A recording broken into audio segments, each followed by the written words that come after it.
get started with downloading the Handtevy application onto your Windows device, iPhone, or Android device. Simply log into the store, type in Handtevy, and here you can see is the application. Simply download the application from the appropriate store. Okay, you now see the username and password screen. This is a username and password unique to your agency and will be provided to you by your system administrator, and then press continue.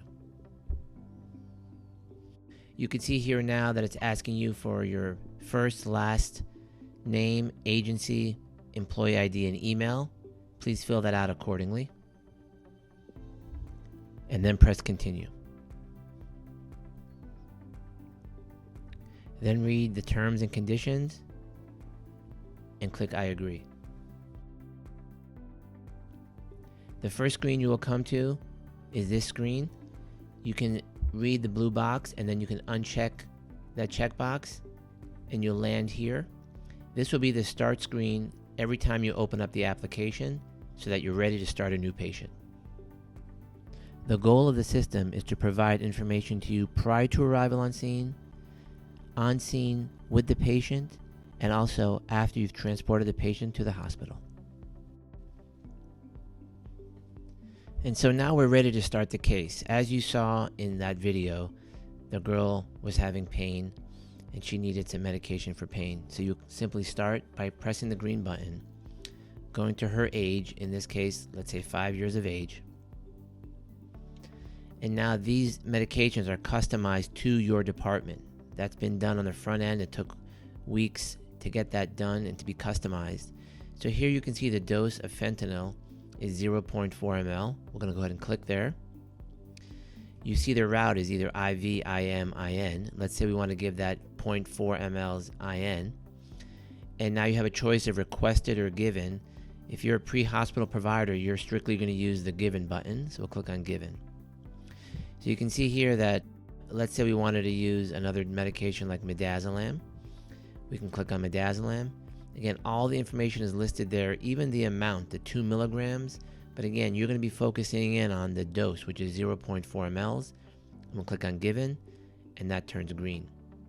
Now look towards the bottom. You see here, it says equipment. Again, this is all the equipment you'll be carrying. Again, this is customized to your agency. Here, let's say, for example, we wanted to use an ET tube. It's a 4.5 cuffed ET tube, and let's say that was not successful. Click on the red button. So let's go to our eye gel, which is a size 2, and we click on green. That was successful. And you can see how quickly you can go through that. Then let's go down to drips. If you're an agency that has drips, this section will be populated. If not, it won't. For example, let's do an epi drip. And you can see here that it tells you exactly how to mix the drip in the notes section.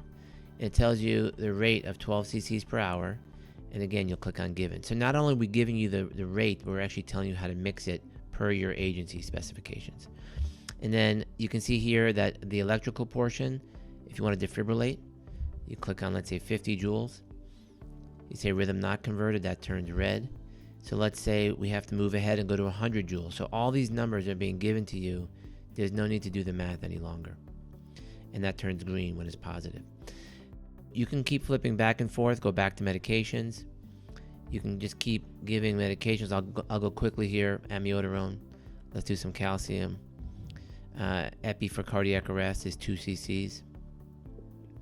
And you can see that any information from your protocol or from your medical director is in that little notes box. This is the way that we're customizing the information, so much so that this could act like a protocol set for you.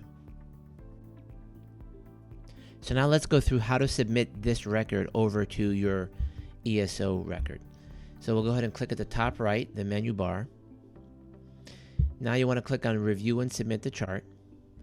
Here's your opportunity now to look through all the information and all the medications and equipment that you've provided. You can just simply scroll down and you can see this is all the information. Everything's been time-stamped, and you can see everything's now being documented in micrograms or milligrams and not in the volume.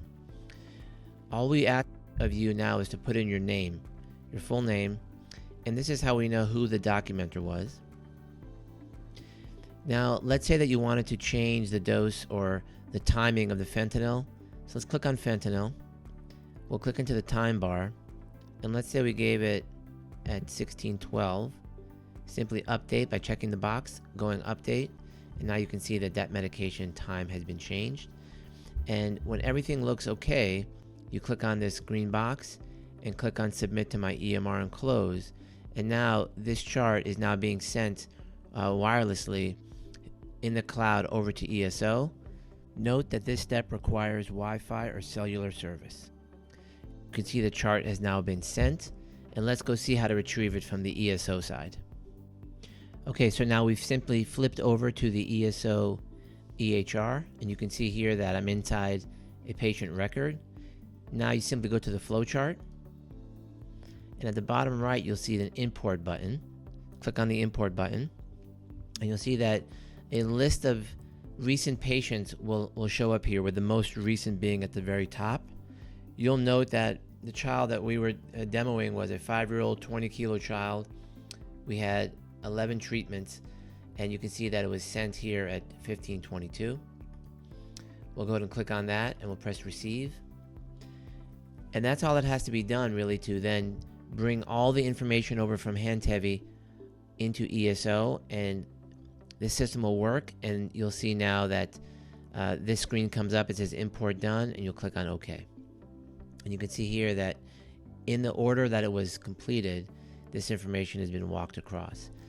Note at the bottom there's an undo import button if you wanted to undo the import if you mistakenly brought it through. Still note that the provider's name still has to be added, and some other items. So if you go to edit, you'll still have to put in, for example, the provider name and the patient response and so forth. The other way you can do it is coming here to view a list of items that still have to be completed. There's a few other things I'd like to show you. After the patient has been submitted, notice that that information no longer exists on the device, yet it does exist on the cloud. You can direct the device to send the chart from the cloud. To do that, go out to the top right menu again, go to Chart Archive right here. Then you'll see the patient record. You can click on it, and then you'll have fax or email options. So let's say, for example, I wanted to send this to my medical director. I can send it just really quickly that way via email. The other option is to send it to a fax. If, for example, the fax number of your hospital was listed in here, you can just click the fax and send it that way. One other item that's important is that when you come back to the front screen, the newer active patients, click the green button, scroll down, and notice there are adult ages as well. So this is not simply just a pediatric system. This is now for pediatrics and adults, and you can see at the bottom, you can go for the 100-kilo adult, and it's going to have all of your information for that adult per your protocol. I want to personally thank you for committing to improve care for patients in the field. Thank you very much.